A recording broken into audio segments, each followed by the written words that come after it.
Hello, and welcome to the Family Support Center's Etiquette to Promote Success with Distance Learning presentation.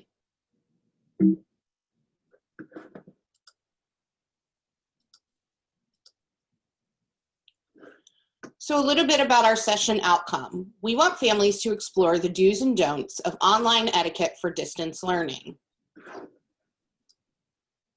So what is Netiquette? Netiquette is an acceptable way of communicating and behaving on the internet and virtual forums. Each teacher will go over the virtual classroom rules and expectations for your class, often at the beginning of each classroom. You want to make sure that you and your child are familiar with those expectations. So one way to understand Netiquette is to familiarize yourself with the function and features of the various platforms. You'll want to become familiar with the online platforms that PGCPS uses, for example, Zoom, Google Classroom, Google Meet. And you'll want to reinforce appropriate use of platform features like mute audio, camera on off, raising your hand, chat feature for questions and answers. Sometimes the teachers will use polls and how to answer that. And you'll want to reinforce the use of appropriate language in chat and when you're not muted. So what are some tips that you can use to be prepared for online and distance learning? The first one is being prepared. You'll want to create a learning space, somewhere that's free of distractions, and we'll get a little more into that in the rest of the presentation. You'll want to help your child create a schedule and stick to it. We have some additional resources on our Family Support Center YouTube channel about creating visual schedules. You'll want to explore built-in accessibility features for devices. And there's a very nice website, understood.org, about assistive technology that's built into the mobile devices.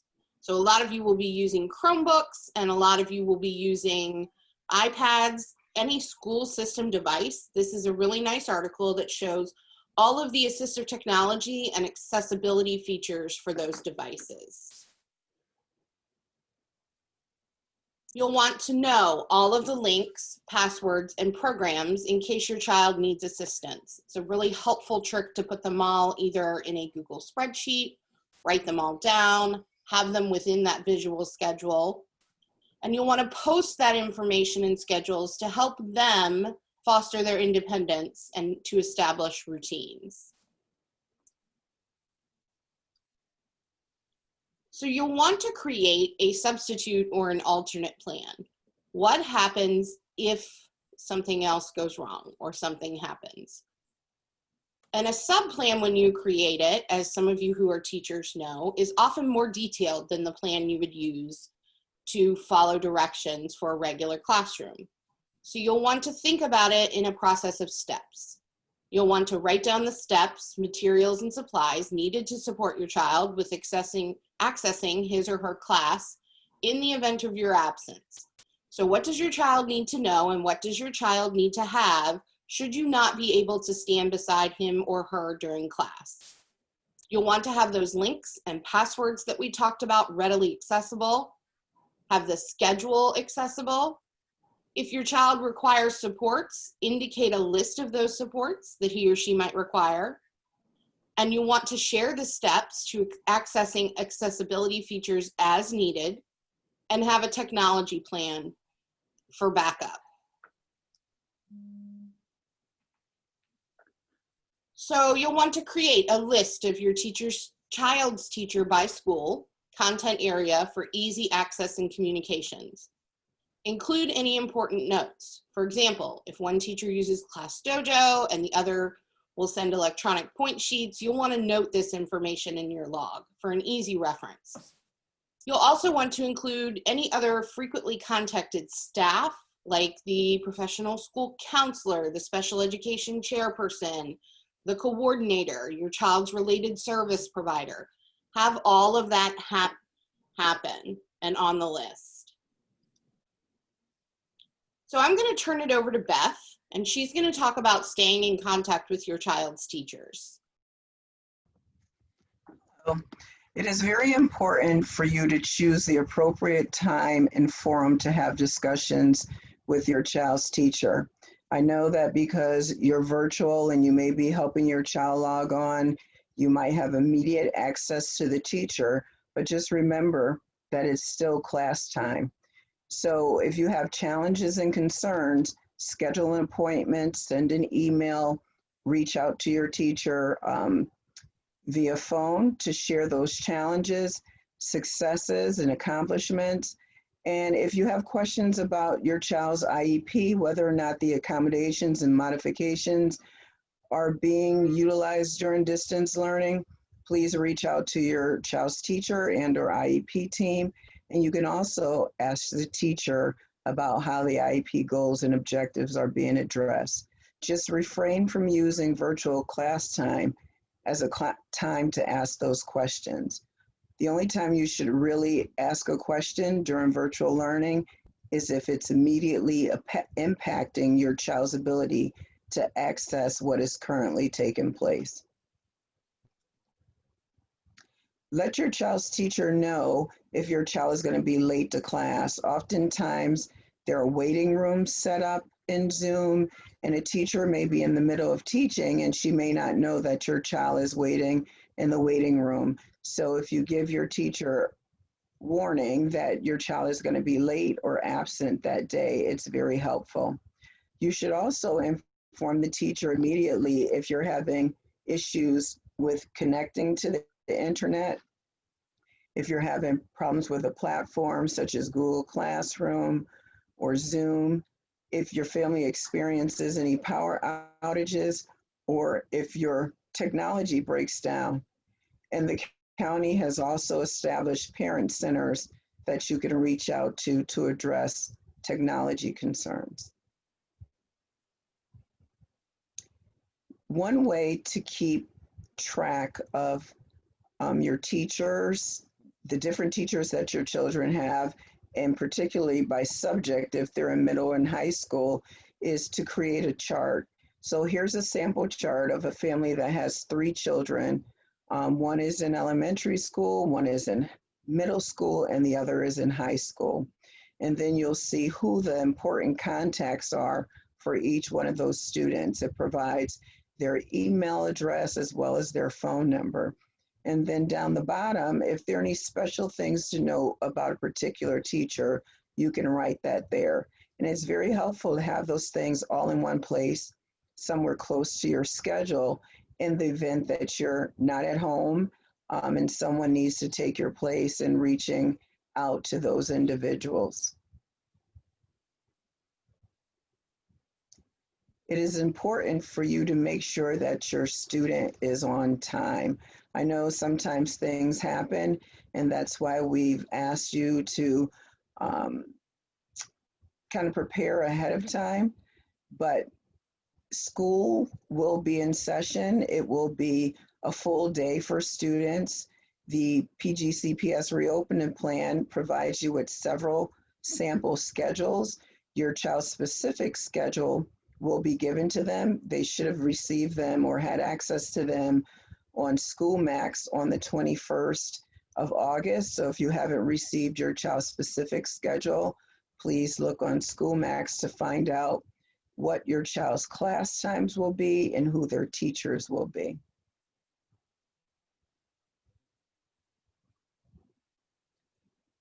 It's important for not only your child to know their schedule, but you should know the schedule as well. A good practice is to have your child set an alarm on their phone or an alarm clock to make sure that they are signed in at least 5 to 10 minutes before class starts. The teacher may not allow them into the classroom at that time, but at least they'll be waiting and prepared for learning. This also gives you an opportunity to make sure your technology is working properly and to iron out any last minute glitches that may occur. If you're in a middle or high school and your student has to keep track of A day and B day, it's really important that you also know so that they make sure they log into the correct class on the right day. During distance learning, attendance definitely counts.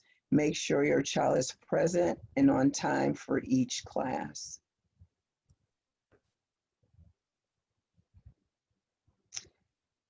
It is also important for you to know your norms and for your child to be aware of them as well.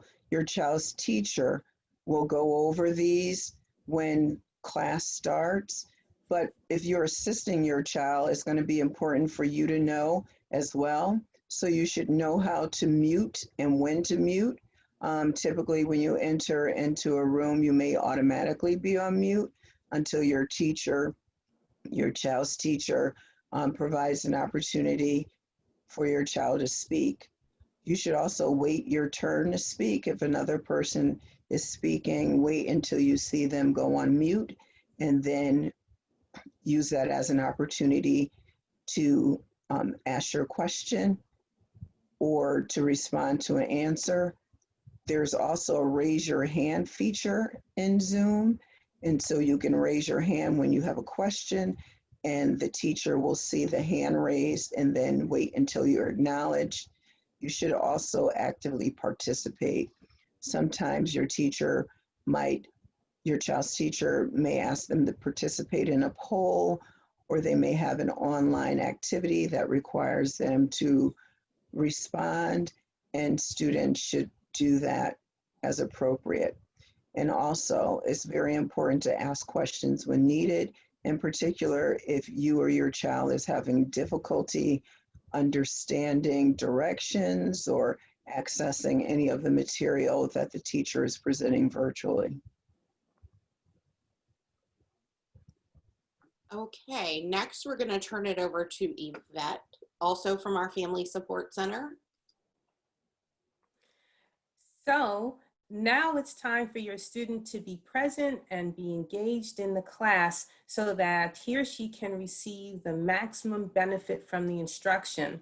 So I want to go over just a couple of steps that you can even practice with your student at home before instruction actually begins for being present when joining the online class. So if you notice the young man in the picture, he's demonstrating for us being present. He has his eyes looking forward. He has a smile, letting everybody know that he's ready to receive instruction. His body is facing forward. We want the students to be able to face the screen and not be in a laying down position. We want them up and alert, because that's what's going to make them most engaged and most present and most participative in instruction. And when they join, they should be prepared to say hello and maybe a light comment, a short brief comment, and then put themselves on mute as they're joining the class. By displaying attentive body posture that's shown above, students demonstrate that they're being present, attentive, and ready for instruction. So another way to some more ways to show that you're engaged in instruction is to interact with the actual class and what's going on in the class. In the virtual setting, there are ways that students can actively respond during instruction. So students should be prepared to keep their cameras on as much as possible so that the teacher can know that they're still there, they're still engaged, and they're receiving the instructions. But of course, they might want to make a comment, so they should use the chat box like was described earlier to ask a question, make a comment, and even use the emojis to demonstrate a reaction, the emoji reactions to demonstrate that they're responding to what's being shared. The other thing to remember is to stay on topic. And again, these are things that students can practice before on off times when they're not receiving instructions, so that they can maximally participate and remain engaged and present during instruction. So remember that students will be face-to-face in the distance learning. The students should establish a morning routine, which includes getting dressed for class, that gives them the right mindset that, yes, this is still school. Students should dress comfortably but appropriately. They should reconsider graphic tees, t-shirts that may convey inappropriate messages or language, or that might create distractions for their peers. They should have discussions with your child about the appropriate attire for the virtual learning environment before you join. Discuss expectations with your child in advance. And it's okay for your child to express his or her personality and style, but just remember to make sure it's appropriate.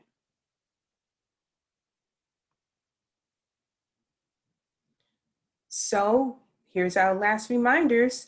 Be on time. Students should be respectful. They should be prepared. They should wait their turn so that their comments can be heard and other students' comments can be respected as well. Work as much as you can to reduce distractions in the background so that they can, everybody can receive the maximum benefit from the instructions. Know when and how to mute and how to raise your hands, and also to be presentable during online instruction.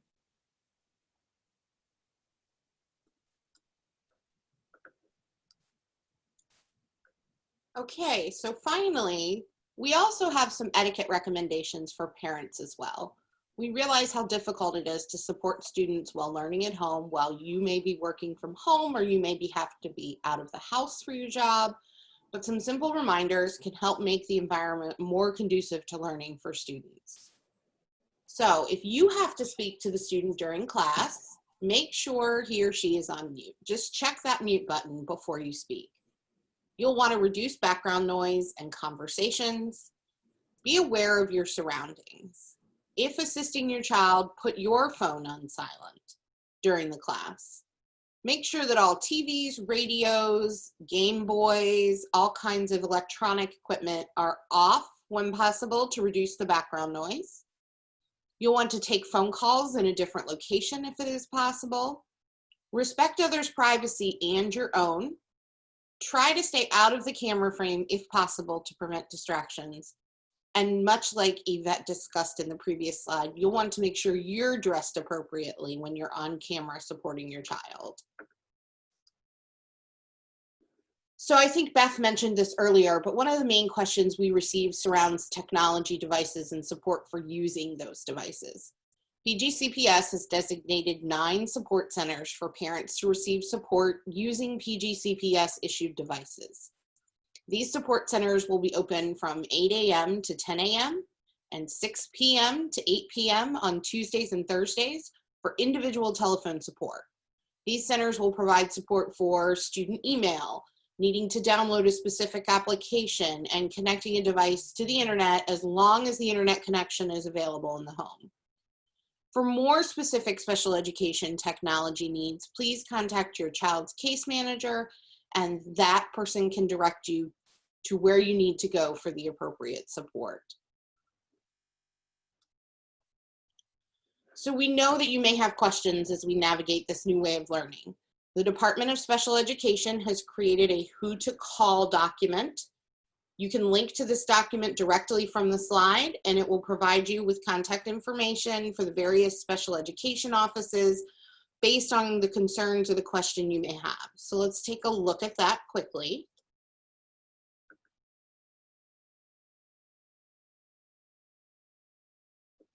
And you can see it has regarding a student's placement. As we scroll down, maybe your child has a CIEP meeting or you need to contact the Office of People Accounting. So again, that link will be available in the PowerPoint. And as we said in the beginning, this presentation was given by the Department of Special Education's Family Support Center, of which Beth and Yvette and I are a part of the staff. Our services include assisting with understanding in the IEP process, disability-specific workshops, assistance with preparing for IEP meetings, lending libraries and computer labs when we actually do physically return to the building, assistance with understanding how to resolve disagreements, and referrals to community resources. As I talked about Dr. Beth Jayate, myself, Ms. Young, and our additional staff member is Cointa Velarde, who takes calls both in English and Spanish. So we thank you for joining us. We have one more workshop that is scheduled as part of this series, and that is Thursday, the 27th. And the registration is on the front homepage for PGCPS. Thank you again, and here are some additional resources for virtual learning. Have a great day.